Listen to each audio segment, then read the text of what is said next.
उस दिन जब मेरी सबसे बड़ी दुश्मन पूरी तरह बर्बाद हो गई तो वो मेरी रखी हुई लड़की बन गई। हर दिन मैं उसे अपने पास रखता, उसके साथ सोता और उसका चेहरा गुस्से से लाल हो जाता। फिर भी वो अपमान सहते हुए सब कुछ बर्दाश्त करती रही। लेकिन एक दिन मैंने उसे फोन पर किसी से झुंझलाकर बात करते हुए पकड़ लिया। तो क्या हुआ अगर मैं दिवालिया नहीं हुई? जो भी उसके बारे में एक शब्द भी गलत बोलेगा उसका सब कुछ बर्बाद कर दूंगी। बाई निंगबिंग दिवालिया हो चुकी थी। जो कभी बिजनेस की दुनिया की घमंडी रानी थी, वो एक ही रात में कर्ज में डूबी हुई सिंड्रेला बन गई।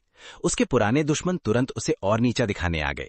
मिस बाई, मेरा जूता चाट लो, मैं तुम्हें 10,000 दूंगा, वरना सिर्फ ड्रिंक बेचकर तुम 10 जन्मों में भी अपना कर्ज नहीं चुका पाओगी। बाई निंगबिंग ने बस अपनी नजरें झुका ली। वो वहीं खड़ी रही, न घमंड दिखाया न गिड़गिड़ाई, बस बेबस और टूटी हुई लग रही थी। मैं सीधा उसके पास गया, मैनेजर के सामने पैसों की एक गड्डी फेंकी और उसे अपने साथ ले आया। उसने सपाट आवाज में कहा, तुम भी मेरा मजाक उड़ाने आए हो? मैंने आधी मुस्कान के साथ उसकी तरफ देखा और कहा, और क्या? मेरी बात सुनते ही उसका चेहरा तुरंत काला पड़ गया। मैंने पहले से तैयार किया हुआ कॉन्ट्रैक्ट और पैसों की गड्डी उसके सामने फेंक दी। मेरे साथ रहो, मैं तुम्हें हर दिन 10,000 दूंगा। ये सुनते ही उसकी भौहें सिकुड़ गईं। तुमने क्या कहा? मैं जानता था कि ये उसके गुस्से की निशानी थी। आखिर पूरे शहर को पता था कि हम दोनों कभी एक दूसरे के साथ नहीं बने, और अब उसके गिरने का फायदा उठाकर मैं उसे इस तरह अपमानित कर रहा था। वो अंदर ही अंदर गुस्से से जल रही होगी। मैंने कमर पर हाथ रखकर ताना मारा, हर दिन 10,000, मैं तुम्हें अपने पास रखूंगा। अभी तुम कर्ज में डूबी हुई हो, मेरे अलावा तुम्हारी मदद कौन करेगा? अपमान से उसकी उंगलियां गुस्से में कांपने लगी। पता नहीं क्यों, लेकिन ये देखकर मुझे अजीब सा सुकून मिल रहा था। मैंने एक और पैसों की गड्डी उसकी तरफ फेंक दी। लाल लाल नोट पूरे फर्श पर बिखर गए। उठाओ इन्हें, संभाल कर रखो और मेरे साथ चलो, वक्त किसी का इंतजार नहीं करता। बाई निंगबिंग बिना कुछ बोले मुझे देखती रही। आखिरकार वो पैसों के लालच का विरोध नहीं कर सकी। उसने धीरे धीरे घुटने मोड़े और चेहरे पर गहरा अपमान लिए फर्श पर बिखरे नोट एक एक करके उठाने लगी। उसकी आवाज भारी हो चुकी थी। फंग युआन, क्या तुम हमेशा लोगों की ऐसे ही मदद करते हो? मैंने उसके पीछे हल्की सी चपत लगाई और मुस्कुरा कर कहा, अपनी शुगर मॉमी की पर्सनल लाइफ में ज्यादा सवाल मत पूछा करो। उसका चेहरा और भी ज्यादा सख्त हो गया। पहले वो मेरी सबसे बड़ी प्रतिद्वंद्वी थी। बाई निंगबिंग हमेशा मुझे नीची नजर से देखती थी, क्योंकि वो लगभग हर किसी को ही नीचा समझती थी। लेकिन मेरी वजह अलग थी। मैं उससे नफरत इसलिए करता था क्योंकि मैं उसे पा नहीं सकता था। आखिर उसका चेहरा किसी गेम की खूबसूरत कैरेक्टर जैसा था, और उसकी आकर्षक फिगर किसी का भी दिल धड़का सकती थी। मैंने सोचा था कि सारी जिंदगी बस चुपचाप उसी से जलता रहूंगा, लेकिन किसने सोचा था कि मुझे ऐसा सुनहरा मौका मिल जाएगा? वो सच में बहुत बड़े कर्ज में डूबी हुई थी। पूरे रास्ते वो चुपचाप मेरी हर बात मानती रही, जैसे उसे डर हो कि कहीं मैं उसे वापस न भेज दूं। नहाने के बाद भी जब मैं उसके पास गया तो उसने बस गुस्से में अपना चेहरा दूसरी तरफ घुमा लिया और मेरी तरफ देखने से इनकार कर दिया। मैंने उसकी ठुड्डी पकड़कर उसे मजबूर किया कि वो मेरी तरफ देखे। बाई निंगबिंग, तुम्हें पता है ना मेरे साथ रहने वाली लड़की को क्या करना चाहिए? उसकी आंखों के कोने लाल हो गए। काफी देर बाद उसने बेहद अनमने मन से मेरी बात मानी। मैंने उसे फिर अपनी तरफ खींच लिया और कहा, यहीं से शुरू करो और जहां मैं इशारा करूं वहीं तक। ये सुनते ही उसका चेहरा गुस्से से लाल हो गया। उसके होंठ भी हल्के हल्के कांपने लगे। मैंने आंखें सिकोड़कर कहा, अगर नहीं करना चाहती तो पैसे वापस कर दो। जैसे ही मैंने उठने की कोशिश की, उसने तुरंत मेरा पैर पकड़ लिया। उसकी सूखी हुई आवाज मुश्किल से सुनाई दी, नहीं। पैसों की ताकत ने आखिर उसे मना करने की हिम्मत नहीं दी। वो धीरे धीरे उठी और घुटनों के बल मेरे पास आ गई। उसके चेहरे पर गहरा अपमान साफ दिखाई दे रहा था। कुछ देर बाद मैंने उसे रोक दिया। वो मासूमियत से मेरी तरफ देखकर बोली, क्या हुआ? मैंने अपनी कांपती हुई आवाज को संभालते हुए कहा, आज के लिए बस इतना ही। उसकी बात सुनकर उसके होठों पर हल्की सी मुस्कान उभर आई।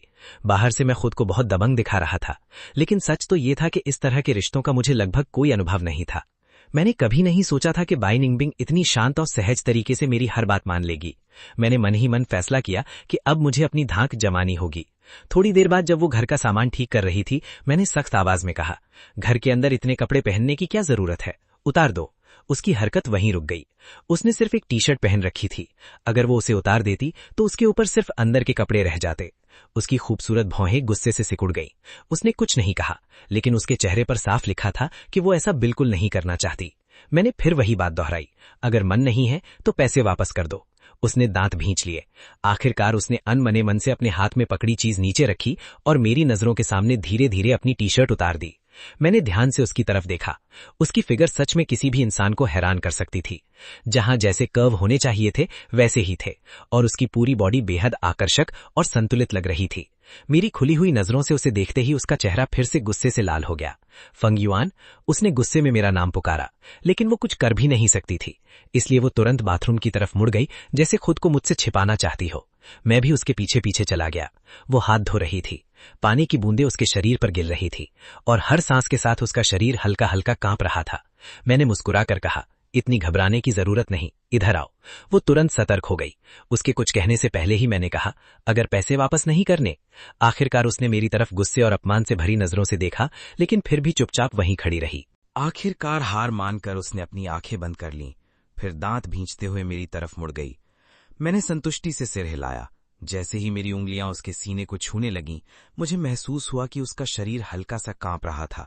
सब कुछ बेहद नरम और छूने में बहुत मुलायम था। मैंने बाई निंगबिंग के चेहरे के भावों को पूरी तरह नजरअंदाज कर दिया। मेरा हाथ धीरे धीरे नीचे की तरफ पड़ता गया। मैं जितना नीचे जाता गया, बाई निंगबिंग का चेहरा उतना ही लाल होता गया। वो गुस्से से कांप रही थी, उसकी सांसें भी तेज होने लगीं। जब मैं लगातार उसे छेड़ता रहा तो उसके मुंह से एक दबी हुई कराह निकल गई। फंग युआन, उसने मेरा नाम पुकारा। मैंने अपने दूसरे हाथ की उंगली उसके होठों पर रख दी। क्या तुम हर समय अपने मददगार को नाम से बुलाना बंद नहीं कर सकती? तो फिर मैं तुम्हें क्या कहकर बुलाऊं? मुझे मास्टर कहो। ये सुनते ही बाई निंगबिंग का चेहरा गुस्से से बैंगनी पड़ गया। काफी देर तक दोनों के बीच खामोशी छाई रही। आखिर तक भी वो इतना शर्मनाक संबोधन नहीं बोल पाई। और सच कहूं तो मुझे भी ऐसा कोई अजीब शौक नहीं था। मैं तो बस उसे छेड़ रहा था। उसे इस तरह तंग करके मुझे पहले ही पूरी संतुष्टि मिल चुकी थी। जितने भी तरीके मुझे उसे परेशान करने के सूझते थे, मैं सब उसी पर आजमा देता था। जब मेरा दोस्त इदो मकोटो मुझसे मिलने आया, तब तक बाई निंगबिंग पूरी तरह हालात के आगे झुक चुकी थी। उसने एप्रन पहन रखा था और एक गृहिणी की तरह घर की सफाई कर रही थी। इदो मकोटो की आंखें फैल गईं। वो मुझे एक तरफ खींचकर धीरे से बोला, तू सच में बाई निंगबिंग से ये सब काम करवा रहा है? मुझे उसकी बात समझ नहीं आई। वो तो पहले ही दिवालिया हो चुकी है, अब और क्या चाहिए उसे? इदो मकोटो का चेहरा गंभीर हो गया। दिवालिया होने के बाद भी बाई निंगबिंग जैसी औरत के पास वापसी करने के 10,000 तरीके हो सकते हैं। मुझे उसकी चिंता बिल्कुल बेकार लगी, क्योंकि उसने वो सब नहीं देखा था जो मैंने देखा था। लोगों ने बाई निंगबिंग को किस तरह अपमानित किया था। अगर उसके पास सच में कोई दूसरा रास्ता होता तो क्या वो खुद को इस हालत तक आने देती? मैं पूरे विश्वास से बोला, नहीं, इस बार वो सच में खत्म हो चुकी है। इदो मकोटो अब भी यकीन नहीं कर रहा था। मैंने दूर सफाई कर रही बाई निंगबिंग की तरफ देखा। बाई निंगबिंग, इधर आओ। तुम खुद इदो मकोटो को बताओ अब तुम मेरे लिए क्या हो। बाई निंगबिंग पहले तो आज्ञाकारी होकर मेरी तरफ चली आई, लेकिन जैसे ही उसने मेरी बात सुनी, उसने अचानक सिर उठा लिया। उसके चेहरे पर अपमान और अनिच्छा साफ दिखाई दे रही थी। मैंने कमर पर हाथ रखकर उसे घूरा। क्या हुआ? पैसे तो तुम ले चुकी हो, अब भी मानने में शर्म आ रही है? पैसों का जिक्र आते ही उसके पास कोई दूसरा रास्ता नहीं बचा। वो मेरे सामने आकर रुक गई, नजरें झुका लीं। बहुत धीमी और शर्म से भरी आवाज में उसने कहा, मैं आपकी कैनरी हूं। बगल में खड़ा इदो ये सब देख रहा था। उसका मुंह हैरानी से खुला का खुला रह गया। मैं मुस्कुराकर बोला, देखा, मैंने तुमसे झूठ नहीं कहा था। चाहो तो हाथों से फिर से साबित करके दिखाऊं? मुझे फिर से उसकी तरफ हाथ बढ़ाते देखकर बाई निंगबिंग का चेहरा डर से भर गया। नहीं नहीं नहीं, इसकी जरूरत नहीं है, बिल्कुल जरूरत नहीं है। बाई निंगबिंग फिर से मुड़कर चुपचाप सफाई करने लगी। इदो मकोटो के होंठ फड़कने लगे। बाई निंगबिंग जैसी औरत पैसों के लिए खुद को इस हद तक बेच देगी? मुझे अब भी यकीन नहीं हो रहा। और तू उससे हर दिन आखिर करवाता क्या है? मैं हकलाते हुए बोला, अब वो पूरी तरह मेरी है, और क्या होगा? इदो मकोटो ने फिर एक बार बाई निंगबिंग की तरफ देखा। ऐसा लग रहा था जैसे खुद को यकीन दिलाने में उसे बहुत मेहनत करनी पड़ रही हो।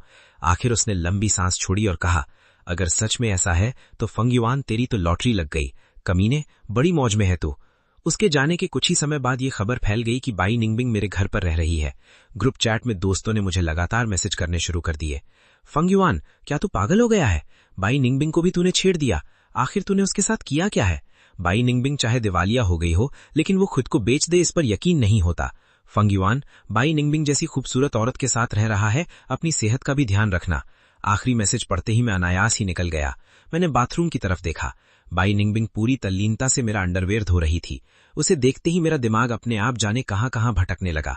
शायद मेरी नजरें उसे असहज महसूस कर रही थीं। वो मुड़कर बोली, क्या देख रहे हो? जब उसने मेरी घूरती हुई नजर देखी तो उसे तुरंत समझ में आ गया कि मेरी नजर कहां टिकी हुई है। उसने झट से अपने हाथों से खुद को ढक लिया। उसका चेहरा शर्म झुंझलाहट से भर गया।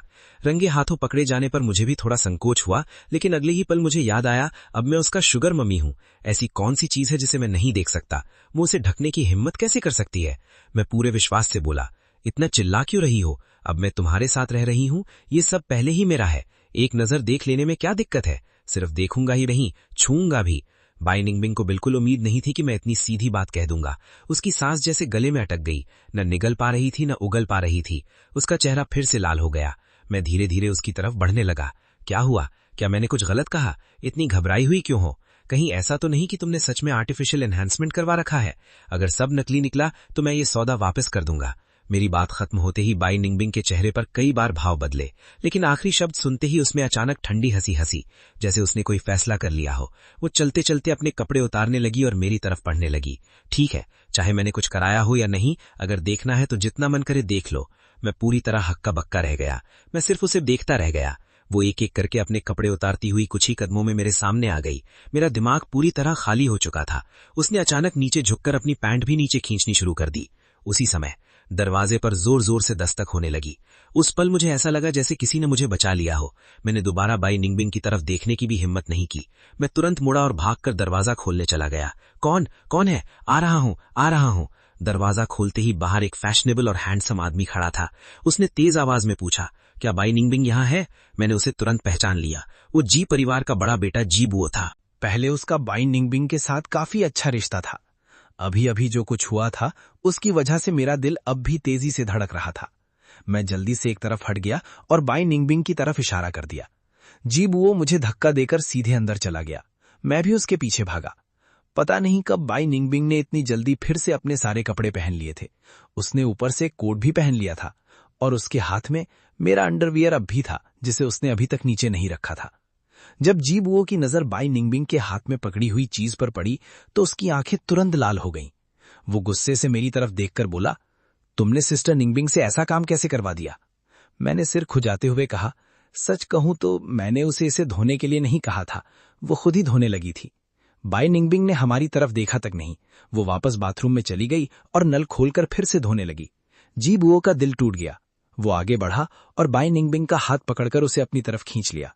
सिस्टर निंगबिंग, खुद को इस तरह मत गिराइए। उसने तुम्हें कितने पैसे दिए हैं? मैं उसका 2 गुना दूंगा। मेरे साथ चलो। ये सुनते ही मेरा दिल जोर से धड़क उठा। जी परिवार मुझसे कहीं ज्यादा अमीर था। मुझे पता था कि अगर पैसों की बोली लगी तो शायद मैं उसका मुकाबला नहीं कर पाऊंगा। मैं तुरंत सावधानी से बाई निंगबिंग के पास गया और बेबस नजरों से उसकी तरफ देखने लगा। कुछ देर पहले वाला मेरा सारा घमंड गायब हो चुका था। मुझे पहले उससे थोड़ा अच्छा व्यवहार करना चाहिए था। अगर उसे लगा कि मैं ना सिर्फ गरीब हूं बल्कि कंजूस भी हूं और उसने कोई दूसरा शुगर डैडी चुन लिया तो। लेकिन तभी बाई निंगबिंग ने मेरी तरफ एक नजर डाली। फिर उसने जी बुओ से कहा, जरूरत नहीं।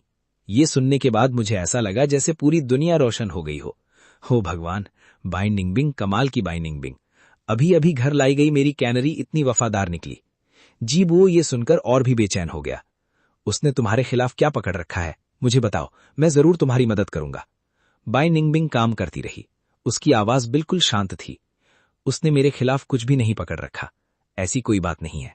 मैंने उसके पैसे लिए हैं, इसलिए मुझे अपना वादा निभाना होगा। मैं बगल में खड़ा ये सब सुनकर भावुक हो गया। यही तो वो औरत थी जिसे मैं हमेशा पाना चाहता था। उसके अपने सिद्धांत थे। मैंने बार बार सिर हिलाया। बिल्कुल सही, मैं पैसे दे चुका हूं, अब आप जा सकते हैं। लेकिन जी बुओ ये सुनकर और भी दुखी हो गया। वो मेरी तरफ घूरते हुए बोला, तेरे पास है ही कितना पैसा? तू सिस्टर निंगबिंग को कितना दे सकता है? और ऊपर से तूने पैसों से उसका अपमान भी किया। तूने सिस्टर निंगबिंग को अपनी रखैल बना लिया है। कुछ ही दिनों में मैं उसकी जगह ले लूंगा। ये सुनकर मैं फिर से चौंक गया। ये पहली बार था जब मैं किसी का शुगर डैडी बना था। अभी तक मैंने पहले पूरा पैसा देकर बाद में हिसाब लगाने वाली आदत भी नहीं सीखी थी। बार का बिल मिलाकर भी मुझे याद आया कि मैंने बाई निंगबिंग पर कुल मिलाकर लगभग 30,000 युआन ही खर्च किए थे, यानी सिर्फ 3 दिनों के लिए। शायद बाई निंगबिंग को भी ये बात याद आ गई। उसने मुझे ऊपर से नीचे तक देखा, फिर उसके होठों पर हल्की सी मुस्कान आ गई। वैसे लगभग भूल ही गई थी। मिस फंग, आपने मुझे सिर्फ 3 दिनों के लिए रखा है। कल से मैं आजाद हो जाऊंगी। उसने सीधे मेरी आंखों में देखा। है ना मिस फंग? मेरे दिमाग में खतरे की घंटियां बजने लगी। मैं कुछ कह पाता उससे पहले ही जी बुओ खंडी हंसी हंसा। उसने एक बैंक कार्ड मेरी तरफ फेंक दिया। फंग युआन, तू बहुत कंजूस है। यहां 2 लाख युआन है। मैं इसे अभी ले जा रहा हूं। वो सचमुच बाई निंगबिंग को लेकर जाने लगा। मैंने तुरंत गर्दन तानकर कहा, मैं सबलेट करने के लिए तैयार नहीं हूं। पहले खरीदने का अधिकार भी होता है। तुम बीच में कैसे आ सकते हो? वो फिर हंसा। फिर उसने एक और कार्ड निकाला, 5 लाख। मैंने नाक सिकोड़ते हुए कहा, तुम मुझे क्या समझते हो? क्या मैं इतना गरीब हूं? वो बोला, 20 लाख, और बढ़ाने की जरूरत नहीं है। हमारे परिवार के लिए ये कोई बड़ी रकम नहीं है। ठीक है, 50 लाख, मैंने जल्दी से कहा। बस यहीं रुक जाओ। वो शांत स्वर में बोला, 2 करोड़। ये रकम सुनते ही मैं चुप हो गया। 2 करोड़? मुझे हर महीने सिर्फ 4 लाख का पॉकेट मनी मिलता था। 2 करोड़ मतलब पूरे 4 साल का खर्च। जी बुओ ने मेरे चेहरे का भाव देखकर घमंड से मुस्कुराया। देखा सिस्टर निंगबिंग, ये तुम्हें रख ही नहीं सकता। मैंने बाई निंगबिंग की तरफ देखा। अचानक खुद को बहुत लाचार महसूस हुआ। अगर मैं उसे अपने पास रखता तो हर महीने अपनी पॉकेट मनी का बड़ा हिस्सा उसी पर खर्च करना पड़ता। लेकिन अगर मैं उसे जी बुओ को दे देता तो अगले 4 साल तक मुझे घर से पैसे मांगने की जरूरत ही नहीं पड़ती। अगर आज रात पहले मैं उसके साथ समय बिता लूं और कल उसे जी बुओ को दे दूं तो मेरा नुकसान भी नहीं होगा। अब तक बाई निंगबिंग के चेहरे पर जो शांत और बेपरवाह भाव थे, उन्हें देखकर लगा जैसे धीरे धीरे दरार पड़ रही हो। मैंने सावधानी से जी बुओ से कहा, ऐसा करो, कल आ जाना। लेकिन मेरी बात पूरी होने से पहले ही बाई निंगबिंग ने ठंडी आवाज में मुझे रोक दिया। बस, आखिर तुम लोग मुझे समझते क्या हो? उसने सख्त नजरों से जी बुओ की तरफ देखा। मिस्टर जी, क्या इस तरह बोली लगाकर आप जानबूझकर मेरा अपमान कर रहे हैं? मैं दिवालिया हूं, मेरी हालत खराब है, लेकिन मेरी इज्जत अब भी बाकी है। मैं कोई सामान नहीं हूं जिसकी तुम दोनों आपस में खरीद फरोख्त करो। फिर उसने मेरी तरफ देखा। अगर मिस फंग मुझे सिर्फ सौदेबाजी की चीज समझती हैं तो मैं कल ही यहां से चली जाऊंगी। अपने हाथों से खुद कमाकर जी लूंगी। अब और खुद का अपमान नहीं करूंगी। इतना कहकर बाई निंगबिंग गुस्से में मुड़ी, सीधे बाथरूम में गई और अंदर से दरवाजा बंद कर लिया। बाहर सिर्फ मैं और जी बुओ रह गए। हम दोनों एक दूसरे की तरफ हैरानी से देखने लगे। हमने माफी मांगी, उसे मनाने की कोशिश की, लेकिन उसने हमारी एक भी बात का जवाब नहीं दिया। जी बुओ दरवाजे के बाहर खड़े होकर काफी देर तक उसे मनाता रहा। आखिरकार आंखों में आंसू लिए उसे वापस जाना पड़ा। मैं फ्रॉस्टेड ग्लास के पीछे दिखाई दे रही उसकी धुंधली परछाई को देखता रहा, फिर धीरे से बोला, बाई निंगबिंग, मुझे माफ कर दो, मेरा वो मतलब नहीं था। अंदर से सिर्फ उसकी ठंडी हंसी सुनाई दी। मैंने फिर समझाने की कोशिश की, मैं तुम्हें पहले ही अपने घर ले आया हूं, तुम्हारे लिए इतनी सारी चीजें खरीदी हैं। बेशक मैं तुम्हें अपना ही इंसान मानता हूं। करीब 2 घंटे बाद उसने पहली बार जवाब दिया। उसकी आवाज में ठंडा व्यंग्य था। जब सामने पहली बार 2 करोड़ की बोली लगी थी, क्या तुम ये कहने की हिम्मत रखते हो कि एक पल के लिए भी मुझे बेचने का नहीं सोचा था? ये सुनते ही मैं कुछ पल के लिए चुप हो गया। आखिर 2 करोड़ कोई छोटी रकम थोड़ी ही थी। मैं उसकी तरह अमीर भी नहीं था। क्या एक पल के लिए लालच आ जाना भी गलत था? मुझे पता था कि गलती मेरी ही थी। मैंने धीरे से कहा, बाई निंगबिंग, सॉरी, ठीक है? अब जब तुम मेरे घर आ चुकी हो, मैं वादा करता हूं, भविष्य में कोई चाहे जितने भी पैसे दे, मैं कभी लालच में नहीं आऊंगा। लेकिन उसने ठंडी आवाज में पूछा, अगर कोई 10 करोड़ दे तो? ये सुनते ही मैं फिर से चुप हो गया। ऐसी परीक्षा मत लो। दुनिया का कौन सा इंसान ऐसी परीक्षा आसानी से पास कर पाएगा? जब उसने देखा कि मैं जवाब नहीं दे पा रहा, तो उसका आत्मसम्मान फिर से आहत हो गया। उसकी आवाज में हल्की सी उदासी आ गई। ठीक है, मैं समझ गई। अब मेरे पास कहने के लिए कुछ भी नहीं बचा था। मैं सिर्फ बेचैनी से ड्राइंग रूम में इधर उधर टहल रहा था। रात हो गई जब मैंने 8वीं बार बेबसी से आवाज लगाई, भाई निंगबिंग, मुझे बहुत भूख लगी है। तब जाकर वो ठंडे चेहरे के साथ बाहर आई। उसने मेरे लिए खाना बनाया, फिर बिना कुछ कहे वापस गेस्ट बेडरूम में गई और अंदर से दरवाजा बंद कर लिया। उसका मुझसे सारे रिश्ते तोड़ने का इरादा बहुत पक्का था। जब मैंने देखा कि ना प्यार से बात बन रही है और ना सख्ती से, तो मैं पूरी तरह बेबस हो गया। लगता है कल वो सच में चली जाएगी। मैंने मन ही मन सोचा, जो होगा देखा जाएगा। बाई निंगबिंग, अगर तुम कल जा भी रही हो तो मत भूलो कि आज तुम अभी भी मेरी हो। जब तक तुम मेरी कैनरी हो तब तक तुम्हें कैनरी की जिम्मेदारियां निभानी होंगी। कमरे में कुछ पल के लिए सन्नाटा छा गया। फिर हल्की सी आवाज आई, क्या चाहते हो? मैंने बिना एक पल गवाए जवाब दिया, आज रात मैं तुम्हारे साथ सोना चाहता हूं। क्योंकि अब तक उसकी बातों में ही समय निकल गया था। मैं कभी उसके साथ सच में उस मुकाम तक पहुंच ही नहीं पाया था। अब जब वो जाने वाली थी तो कम से कम आखिरी मौका तो लेना ही था। 2 मिनट बाद गेस्ट बेडरूम का दरवाजा धीरे से खुला। बाई निंगबिंग सिर्फ नाइट गाउन पहने हुए थी। हल्की पीली रोशनी में उसका चेहरा बेहद खूबसूरत लग रहा था। उसने पूछा, पक्का? मैंने उसकी तरफ देखते हुए कहा, हाँ। मेरी नजर धीरे धीरे नीचे गई। मैं अनजाने में थूक निकल गया। हाँ, बिल्कुल। शायद इसलिए क्योंकि उसने जाने का फैसला पहले ही कर लिया था। बाई निंगबिंग ने मुझसे कोई बहस नहीं की। वो बस अपना आखिरी दिन ठीक से पूरा करना चाहती थी। और फिर मुझे एहसास हुआ कि वो बिल्कुल अनुभवहीन नहीं थी, बल्कि वो इसमें सचमुच बहुत बहुत अच्छी थी। मैं लगभग खुद को संभाल ही नहीं पा रहा था। कई बार एक दूसरे के करीब आने के बाद मैं पूरी तरह थककर बिस्तर पर ढेर हो गया। वो मेरे कान के पास झुकी। उसकी हल्की भारी आवाज मेरे कानों में गूंजने लगी। तुमने तो कहा था कम से कम 7 बार। उसकी तेज सांसें और उसके होठों की गर्माहट मुझे फिर से बेचैन कर रही थी। अगली सुबह जब मेरी आंख खुली तो मेरे पास कोई नहीं था। मैंने कई बार आवाज लगाई, बाय निंगबिंग, लेकिन कोई जवाब नहीं आया। घर में अभी भी वो सारी चीजें रखी थी जो मैंने उसके लिए खरीदी थी, लेकिन पूरा घर खाली खाली लग रहा था। बाय निंगबिंग जा चुकी थी। अब मुझे यकीन हो गया। कल रात तक हम दोनों एक दूसरे के इतने करीब थे, और आज वो बिना जरा भी पीछे मुड़े चली गई। हालांकि सबसे पहले उसे बेचने का ख्याल मेरे ही मन में आया था, लेकिन क्या वो इतनी बेरहम भी हो सकती थी? मैं बेचैनी से कमरे में कई चक्कर लगाने के बाद निराश होकर सोफे पर बैठ गया। मेरे दिमाग में पिछले 2 दिनों की सारी बातें घूमने लगीं। मैं कैसे उस पर हुक्म चलाता था, उसका फिगर कितना शानदार था, वो हर काम कितनी अच्छी तरह करती थी, और मैंने गुस्से में खुद ही उसे अपने से दूर कर दिया।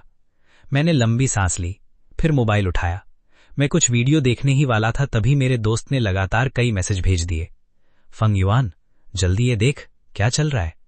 तू तो बाई निंगबिंग को अपनी शुगर बेबी बना के रखा था ना, फिर वो अब खाना डिलीवर क्यों कर रही है? और उसकी किस्मत भी देख, सीधे अमीर बिगड़ैल लोगों वाले इलाके में ऑर्डर मिल गया। यार मुझे तो उस पर बहुत तरस आ रहा है। अब समझ आया कि पुराने जमाने के विद्वान वेश्याओं को छुड़ाने क्यों चले जाते थे। मेरा भी मन कर रहा है उसे बचा लूं। नीचे एक वीडियो था। वीडियो में एक रिहायशी सोसाइटी के गेट पर बाई निंगबिंग ने डिलीवरी कंपनी की यूनिफॉर्म पहनी रखी थी। उसके सर पर छोटा सा हेलमेट था। उसकी पैंट 2 जगह से फटी हुई थी। कुछ अमीर लड़के उसे घेर कर उसका मजाक उड़ा रहे थे। एक ने कहा, क्या मतलब, रास्ते में एक्सीडेंट हो गया? प्लेटफॉर्म के हिसाब से तुम 13 मिनट लेट हो मिस बाई। इतना बेचारी बनने का नाटक क्यों कर रही हो? किसे दिखा रही हो ये सब? दूसरा बोला, ठीक है, हम तुम्हारी शिकायत नहीं करेंगे, लेकिन पहले मेरी बहन के सामने घुटनों पर बैठकर माफी मांगो, फिर बात खत्म। घुटने टेकती हो या नहीं? बाई निंगबिंग हमेशा की तरह सिर झुकाए खड़ी रही। वो लगातार माफी मांग रही थी। उसे देखकर वो बार वाली रात से भी ज्यादा बेबस और कमजोर लग रही थी। ये देखकर मेरा खून खौल उठा। मैं तुरंत खड़ा हो गया। धत तेरी की, मेरी छोटी सी गोल्डन कैनरी को परेशान करने की हिम्मत कैसे हुई इन लोगों की? मैंने तुरंत अपने दोस्त से पूछा, ये कब हुआ? उसने जवाब दिया, अभी अभी। वीडियो का बैकग्राउंड देखकर मुझे जगह पहचान में आ गई। वो मेरे घर के बिल्कुल पास था। मैंने तुरंत चाबी उठाई और बाहर भागा। जब मैं वहां पहुंचा तो उनका अपमान अभी भी जारी था। मैं जोर से चिल्लाया, बस। सभी लोग एक साथ मेरी तरफ मुड़कर देखने लगे। मैंने बैग से नोटों की गड्डी निकाली और उनकी तरफ फेंक दी। इतना शोर किस बात का मचा रखा है? अगर ये 13 मिनट लेट हो गई तो क्या हो गया? तुम्हें पता नहीं ये मेरी है? हम दोनों की थोड़ी बहस हो गई थी, इसलिए ये खाना डिलीवर करने निकल आई है। और तुम लोगों की हिम्मत कैसे हुई इसे परेशान करने की? ये रहे तुम्हारे खाने के पैसे और ये टिप। अगर अखबारों की हेडलाइन नहीं बनना चाहते तो पैसे उठाओ और यहां से निकल लो। शुरुआत में सब मुझे हल्के में ले रहे थे, लेकिन जैसे ही उन्होंने मुझे पहचाना, उनके चेहरे बदल गए। मेरे पिता की कंपनी भले सबसे बड़ी ना हो, लेकिन हमारे सर्कल में ज्यादातर लोग मुझसे पंगा लेने की हिम्मत नहीं करते। उन्होंने आपस में कुछ देर फुसफुसा कर बात की, फिर मुझे घूरा और वहां से चले गए। बाई निंगबिंग अब भी वहीं खड़ी थी, न सिर झुकाए न घमंड में, तूफान में खिले सफेद फूल जैसी। मेरा दिल दुख उठा। मैंने उसके चेहरे से मिट्टी साफ की, फिर धीरे से कहा, निंगबिंग, देखा, मेरे घर वापस आना ज्यादा अच्छा नहीं है। बाहर लोग तुम्हारे साथ कितना बुरा व्यवहार कर रहे हैं। उसने होठ भींच लिए, कुछ नहीं बोली। तभी मेरी नजर उसकी फटी हुई पैंट पर गई। किनारे पर हल्का सा खून लगा हुआ था, शायद अंदर चोट लगी थी। मैंने उसे देखने के लिए हाथ बढ़ाया, लेकिन वो तुरंत पीछे हट गई। दर्द से उसने हल्की सी सांस खींची। मैं घबरा गया। बहुत दर्द हो रहा है क्या? उसने पहले अनजाने में सिर हिलाया, फिर तुरंत मना कर दिया। नाक सुड़कते हुए बोली, क्या तुम्हें सच में फर्क पड़ता है? मैंने तुरंत कहा, बिल्कुल पड़ता है। मैं तुम्हें बचाने के लिए भागा चला आया। क्या इससे मेरी सच्चाई साबित नहीं होती? जल्दी मुझे देखने दो चोट कितनी लगी है। लेकिन उसने फिर भी मुझे छूने नहीं दिया। जिद में गर्दन तान कर बोली, क्या मैं सिर्फ तुम्हारा एक खिलौना हूं? अगर मैं टूट जाऊं या खराब हो जाऊं तो तुम दूसरा ले आओगे। फिर देखने की क्या जरूरत है? उसका चेहरा ठंडा था, लेकिन उसकी आवाज में हल्की सी सिसकी छिपी हुई थी, जैसे कोई अभिमानी बच्चा जिसे छोड़ दिया गया हो। मैंने जल्दी से कहा, नहीं, ऐसी बात नहीं है। मैंने कहा था कि मैं तुम्हारी जिम्मेदारी लूंगा, तो मैं तुम्हारी जिम्मेदारी निभाऊंगा। अब खाना डिलीवर मत करो, मेरे घर वापस चलो। बाई निंगबिंग ने अपने होठ काटे। वो मेरी तरफ देखती रही। धीरे धीरे उसकी आंखों में शिकायत भरने लगी। फिर उसने धीमी आवाज में पूछा, तुम्हारे घर वापस आ जाऊं? फिर कौन जाने कल कोई और ज्यादा कीमत लगा दे और तुम मुझे फिर बेच दो। उसे अब भी अपने दिवालिया होने का सदमा पूरी तरह नहीं भूला था। शायद अब उसे सबसे ज्यादा डर किसी के धोखा देने से लगता था। उसे देखकर मेरा मन और भी ज्यादा उसकी रक्षा करने का करने लगा। विश्वास करो, अगर कोई मुझे 1 अरब भी दे दे तब भी मैं तुम्हें कभी नहीं बेचूंगा। सच में, कभी नहीं। आखिरकार बाई निंगबिंग अनमने मन से मेरे साथ वापस घर आ गई। तभी मुझे अचानक एक बात याद आई। मैं जल्दी से मुड़ा और इसे याद दिलाया, और हां, बाई निंगबिंग, भले ही मैं तुम्हें वापस लेकर आया हूं, लेकिन तुम अब भी मेरी कनेरी हो। तुम्हारी जिम्मेदारियां नहीं बदली हैं। हां, लेकिन शुगर मॉमी मैं ही रहूंगी। ये कहते कहते मुझे खुद थोड़ा अपराध बोध होने लगा। बाई निंगबिंग बस चुपचाप मुझे देखती रही। फिर उसने सिर हिला दिया। वो हमेशा की तरह आज्ञाकारी बन गई। मैंने थोड़ा झिझकते हुए कहा, तो घर पर सबसे पहले अपनी ऊपर वाली टी शर्ट उतार दो। बाई निंगबिंग एक पल के लिए ठिठक गई, फिर तुरंत समझ गई कि मैं क्या कह रहा हूं। उसने गुस्से से मुझे घूरा, लेकिन फिर भी चुपचाप अपनी टी शर्ट उतार दी। अब ठीक है? हां हां, बिल्कुल बिल्कुल। मैंने लगातार सिर हिलारा, फिर बोला, और पैंट भी? मैं भी उसे याद दिलाने ही वाला था कि उसकी पैंट भी बदलनी चाहिए, लेकिन तभी मैंने देखा वो बड़ी सहजता से सोफे पर बैठ चुकी थी। उसने अपनी पैंट उतार दी और नया कपड़ा पहनने लगी। मेरी बात सुनकर उसने ऊपर देखा। क्या हुआ? अभी अभी जो मैंने देखा था वो मेरे दिमाग में घूमने लगा। फिर पिछली रात की कुछ बातें भी याद आ गईं। मेरा चेहरा लाल पड़ गया। मैं हकलाते हुए बोला, कुछ नहीं, पहले मैं फर्स्ट एड बॉक्स लेकर आता हूं। मुझे पहले कभी पता नहीं था कि बाई निंगबिंग दर्द इतनी कम सह पाती है। इलेक्ट्रिक स्कूटर से गिरने की वजह से उसके दोनों घुटनों पर खरोंचें आ गई थीं। जब मैं दवा लगा रहा था तो हल्का सा छूती ही वो दर्द से सांस खींच लेती। मेरे पास कोई और तरीका नहीं था। मैंने धीरे धीरे दवा लगाई, फिर घाव पर हल्के से फूंक मारने लगा। तब जाकर उसने दर्द से कराहना बंद किया। फर्स्ट एड बॉक्स समेटते हुए मैं खुद को रोक नहीं पाया और बोल पड़ा, आखिर यहां पाला किसे जा रहा है, तुम्हें या मुझे? उसने मासूमियत से पलकें झपकाईं। घर का सारा काम तो मैं ही करती हूं, और वो भी मेड की ड्रेस में। उसकी बात सुनकर मेरे पास जवाब नहीं बचा। ठीक ही तो कह ही थी, क्योंकि बाई निंगबिंग हर दिन मेरे कहने पर वही मेड की ड्रेस पहनती थी। वो मेरी हर बात मानती थी। मैं जो कहता वो वही करती। घर का सारा काम भी पूरी मेहनत से करती।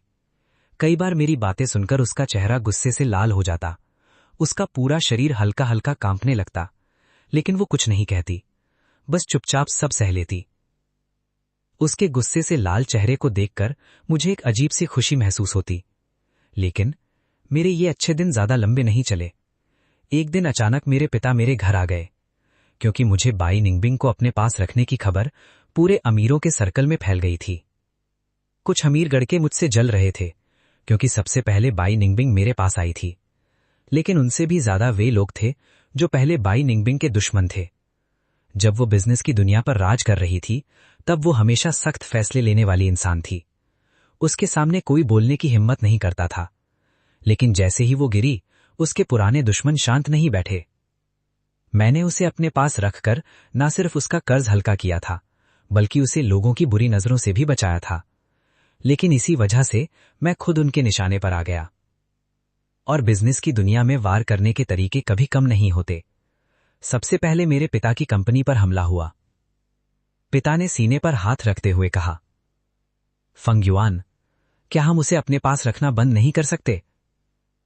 मैं हैरान होकर कंपनी के शेयर देखने लगा। लगातार गिरते हुए लाल की जगह अब सब कुछ हरा ही हरा दिखाई दे रहा था। मैं अंदर से बुरी तरह उलझ गया। आखिर मैंने बाई निंगबिंग से वादा किया था। जब उसे अपने पास रखा है तो उसकी जिम्मेदारी भी मेरी है। किसने सोचा था कि बात यहां तक पहुंच जाएगी। पिता मुझे कंपनी की हालत दिखाने लगे। लगभग हर कर्मचारी डरा हुआ था। सबके चेहरों पर चिंता साफ दिखाई दे रही थी, जैसे किसी भी पल उनकी नौकरी चली जाएगी। उनमें कई अंकल आंटी ऐसे थे जिन्होंने मुझे बचपन से बड़ा होते देखा था। उनके बाल पहले से ज्यादा सफेद हो चुके थे। मुझे बहुत अपराध बोध होने लगा। अपनी जिद की वजह से इतने सारे लोग मुश्किल में पड़ गए थे। मैं अपने परिवार को नजरअंदाज नहीं कर सकता था, लेकिन मुझे समझ नहीं आ रहा था कि ये बात बाई निंगबिंग से कैसे कहूं। उधर बाई निंगबिंग को अभी तक कुछ भी पता नहीं था। वो हमेशा की तरह मेड की ड्रेस पहनकर डाइनिंग टेबल पर खाना लगा रही थी। 3 सब्जियां और एक सूप, सब मेरी पसंद का।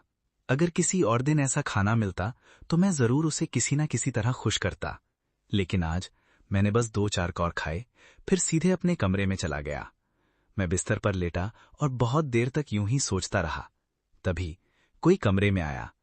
मेरे पीछे गद्दा हल्का सा दबा। उसके शरीर की जानी पहचानी खुशबू पूरे कमरे में फैल गई। कुछ देर तक मैं बिल्कुल नहीं हिला। फिर बाई निंगबिंग की धीमी आवाज सुनाई दी। आज क्या हुआ? तुम इतने उदास क्यों हो? मैं अभी तक कुछ सोच नहीं पाया था, इसलिए बस टालते हुए बोला, महीने का वही समय है। शायद उसे समझ आ गया था कि मेरा मूड खराब है। उसने बिना कुछ कहे रजाई उठाई और मेरे पास आकर लेट गई। उसने मुझे अपनी बाहों में लिया, फिर अपने गर्म हाथ मेरी कनपटियों पर रख दिए। मैं तुम्हारा सिर दबा देती हूं। मैं मना करना चाहता था, लेकिन डर था कि कहीं वो ज्यादा सोचने न लगे, इसलिए मैंने उसे करने दिया। उसकी उंगलियां धीरे धीरे मेरी कनपटियों की मालिश करने लगीं। कुछ ही देर में मुझे बहुत आराम महसूस होने लगा। मैंने पूछा, बाई निंगबिंग, तुम ये सब कब से जानती हो? वो हल्का सा मुस्कुराई। बस तुम्हें थोड़ा बहुत सिखा रही हूं। कुछ और दिन बीत गए, लेकिन पिता अब भी कंपनी की समस्या का कोई हल नहीं निकाल पाए थे। हर दिन शेयर और नीचे गिरते जा रहे थे। अब मैं और टाल नहीं सकता था। मैंने कई बार मन ही मन अभ्यास किया कि बाई निंगबिंग से कैसे कहूं कि अब मैं उसे अपने पास नहीं रख सकता। मैंने गहरी सांस ली और बेडरूम का दरवाजा खोल दिया। बाई निंगबिंग मेरी तरफ पीठ करके बैठी थी। वो कंप्यूटर के सामने थी। स्क्रीन अभी भी चालू थी। मैं उसके पास गया, तभी मेरी नजर स्क्रीन पर लिखे बड़े बड़े शब्दों पर पड़ी। रखी गई महिला अपने शुगर डैडी का दिल कैसे जीते, पूरी गाइड। मैं अभी हैरानी से खड़ा ही था कि बाई निंगबिंग ने बिजली की तेजी से वो वेब पेज बंद कर दिया। फिर मेरी तरफ मुड़कर बोली, क्या हुआ? मैंने कंप्यूटर की तरफ इशारा किया। अभी तुम क्या देख रही थी? वो बोली, तुमने देख ही लिया, फिर पूछ क्यों रहे हो? लेकिन फिर भी मैं सोच रहा था कि सच बोलूं या नहीं। आखिर मैंने कहा, हां, मैंने देख लिया। उसने हल्की सी सांस छोड़ी। कोई बात नहीं, इन दिनों तुम्हारी मुझ में दिलचस्पी कम होती जा रही है। न मुझे छूते हो, न गले लगाते हो, न मेरे साथ सोते हो। मुझे लग रहा है शायद मेरी नौकरी जाने वाली है। वो जितना बोलती गई, उसकी आवाज उतनी ही धीमी होती गई। आखिर में उसकी आवाज में हल्की सी शिकायत भी सुनाई देने लगी। क्या बाहर आपको मुझसे ज्यादा पसंद आने वाला कोई मिल गया है? ये सुनकर मैं एक पल के लिए चौंक गया। हालांकि मुझे ऐसा कोई नहीं मिला था, लेकिन शायद उसे सच में लगने लगा था कि उसकी नौकरी जाने वाली है। मेरी झिझक, मेरा बार बार डगमगाना, सब कुछ बाई निंगबिंग की नजरों से बच नहीं पाया था। उसने अपनी नजरें झुका ली। तो ऐसा है? कोई बात नहीं। वैसे भी मैंने शुरू से ही आपकी उन बातों पर कभी पूरा भरोसा नहीं किया था। मैं तुम्हें कभी नहीं छोड़ूंगा जैसी बातें। आखिर हर इंसान एक दिन बोर हो ही जाता है, मैं समझ सकती हूं। बस पिछली बार फूड डिलीवरी प्लेटफॉर्म पर जो परेशानी हुई थी, पता नहीं अब मुझे वहां दोबारा काम मिलेगा भी या नहीं। उसने अपने होंठ भींच लिए। उसकी आंखों में जिद और हार न मानने की चमक साफ दिखाई दे रही थी। उसे इतना मजबूत देखकर मेरे अंदर अपराध बोध और बढ़ गया। मैंने उसे अपनी बाहों में खींच लिया। बाई निंगबिंग, मुझे माफ कर दो।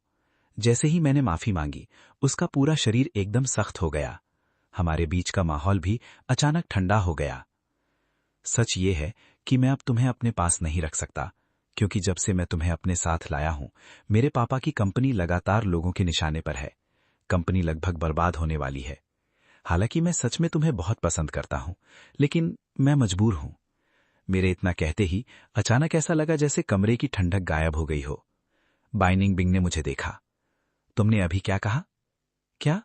नहीं नहीं, परिवार वाली बात नहीं, मेरे पापा की कंपनी निशाने पर है वाली बात भी नहीं। उसके बाद वाली लाइन, वो जिसमें तुमने कहा था कि तुम मुझे पसंद करते हो। मैं थोड़ा झेंप गया। हां, मैं सच में तुम्हें पसंद करता हूं। उसके चेहरे पर हल्की सी मुस्कान आ गई। फिर उसने मुझे धीरे से गले लगा लिया। मेरे लिए इतना ही काफी है। बाइनिंग बिंग को नया रहने का ठिकाना ढूंढने के लिए अभी थोड़ा समय चाहिए था, इसलिए वो उसी दिन मेरा घर छोड़कर नहीं जा सकती थी। लेकिन अब जब सारी बातें साफ हो चुकी थीं, तो मेरे दिल पर कोई बोझ नहीं रहा। मैंने सोचा, जब तक वो यहां है, हर पल उसके साथ बिताना चाहिए। आखिर उसके जाने के बाद मैं फिर कभी उसके साथ ऐसे वक्त नहीं बिता पाऊंगा। शायद बाइनिंग बिंग भी मेरे मन की बात समझ गई थी। वो पहले से भी ज्यादा मेरा ध्यान रखने लगी, दिन रात बिना थके। धीरे धीरे मुझे लगने लगा कि शायद मैं उसे जाने ही नहीं देना चाहता। मैंने पापा से कहा, कुछ दिन और रुक जाइए। उन्होंने कहा कि वो समझते हैं। लेकिन अजीब बात यह हुई कि उसी दिन के बाद हमारी कंपनी के शेयर फिर से ऊपर चढ़ने लगे। मैं पूरी तरह हैरान था। मैंने तो अभी तक किसी को यह बताया भी नहीं था कि मैं बाइनिंग बिंग का साथ छोड़ने वाला हूं। फिर अचानक सब कुछ कैसे बदल गया? इसके बाद और भी अजीब बातें होने लगीं। जिन कंपनियों ने मिलकर हमारे बिजनेस पर हमला किया था, एक एक करके उनकी टैक्स चोरी, घटिया प्रोडक्ट और कई दूसरी गड़बड़ियां सामने आने लगीं। अब उनके पास खुद अपनी समस्याओं से निपटने का समय नहीं था। हमारे खिलाफ साजिश करने का तो सवाल ही नहीं था। पापा ने मुझे फोन किया। जोर जोर से हंसते हुए बोले, देखा, बुरे लोगों का आखिर यही अंजाम होता है। हंसने के बाद मैंने धीरे से पूछा, तो क्या मैं अब बाइनिंग बिंग का साथ जारी रख सकता हूं?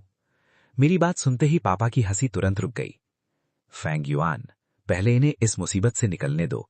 जब ये लोग फिर संभल जाएंगे तो दोबारा हमें निशाना बनाएंगे। मैंने धीरे से जवाब दिया, ठीक है। फोन रखने के बाद मैं पलटा। बाइनिंग बिंग हमेशा की तरह चुपचाप फर्श पोंछ रही थी। उसे देखकर मेरा मन भर आया। मैंने उसके कूल्हे को हल्के से दबा दिया। 2 दिन बाद शायद मैं इसे छू भी नहीं पाऊंगा, इसलिए थोड़ा और महसूस कर लेने दो। उसने हमेशा की तरह चुपचाप सिर हिला दिया। लेकिन 2 दिन बाद हमें निशाना बनाने वाली कई कंपनियों ने एक एक करके दिवालिया होने का ऐलान कर दिया।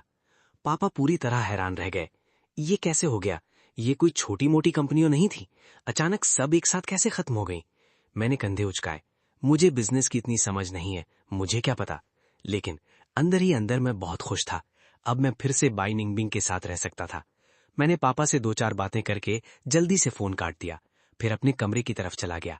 लेकिन दरवाजा खोलने से पहले मुझे अंदर किसी के बात करने की आवाज सुनाई दी। जब से बाइनिंग बिंग दिवालिया हुई थी, तब से सिर्फ लोग उसका मजाक उड़ाते थे। कोई उससे खुद संपर्क नहीं करता था। तो वो किससे बात कर रही थी? मैं उत्सुक हो गया। धीरे से दरवाजे के पास कान लगाया, तभी मुझे बाइनिंग बिंग की शांत आवाज सुनाई दी। तो क्या हुआ अगर मैं दिवालिया नहीं हुई? जो भी उसके सामने बकवास करेगा, उसका बर्बाद होना तय है। ये सुनते ही मेरा दिमाग पूरी तरह सुन्न हो गया। दिवालिया नहीं हुई? कौन? बाइनिंग बिंग। वही बाइनिंग बिंग जिसे मैं हर दिन अपने नीचे दबाकर तंग करता था। मैं इतना हैरान था कि दरवाजे की तरफ आते कदमों की आवाज भी नहीं सुन पाया। मैं बस मूर्ति की तरह वहीं खड़ा रह गया। दरवाजा खुला, बाइनिंग बिंग बाहर आई। हम दोनों की नजरें मिली। मैं वहीं जड़ होकर खड़ा था, पूरी तरह स्तब्ध। उधर वो भी थोड़ी घबरा गई। इतनी जल्दी पापा से बात खत्म हो गई? मैं हकलाने लगा, हाँ, बस पापा से ही बात कर रहा था। अच्छा। उसने मेरी तरफ ध्यान से देखा। तुमने कुछ सुना क्या? मैंने जल्दी से सिर हिलाया। नहीं, मैंने कुछ नहीं सुना, बिल्कुल भी नहीं। उसने हल्का सा आंखें सिकोड़ ली। फिर तुम इतने घबराए हुए क्यों हो? मैं तुरंत मुड़ा। नहीं, मैं तो बस बहुत खुश हूं। मुझे वॉशरूम जाना है। लेकिन मैं आधा कदम भी नहीं बढ़ा पाया। बाइनिंग बिंग ने मेरे कलाई पकड़ ली और मुझे वापस अपनी तरफ खींच लिया। वो सीधे मेरी बाहों में आ गई, फिर हल्के से हंस पड़ी। फैंग युआन, तुम्हें पता है, जब भी तुम झूठ बोलते हो तो हमेशा अपने कान को छूते हो। ये आदत बहुत प्यारी है। ये सुनते ही मेरे आंखों के आगे अंधेरा छा गया। अब तो मैं गया। उसके बात करने के अंदाज से साफ था कि वो सच में कभी दिवालिया नहीं हुई थी।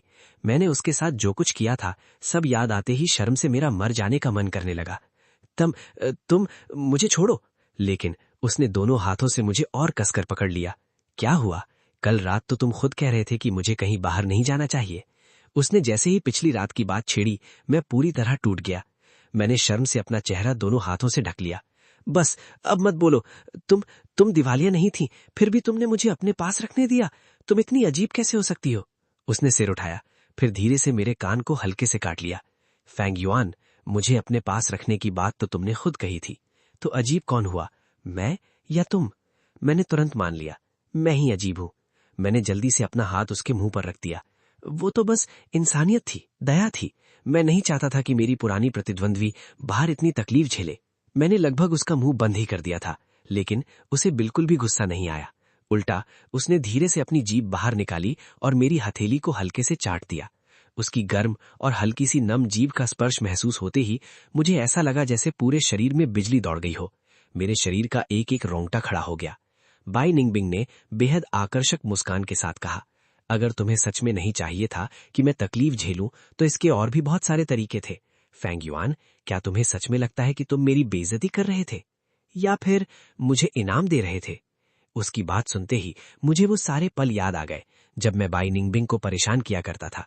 उसका लाल हो जाता चेहरा, उसके सुर्ख कान, उसका कांपता हुआ शरीर। तो क्या वो गुस्से की वजह से नहीं था?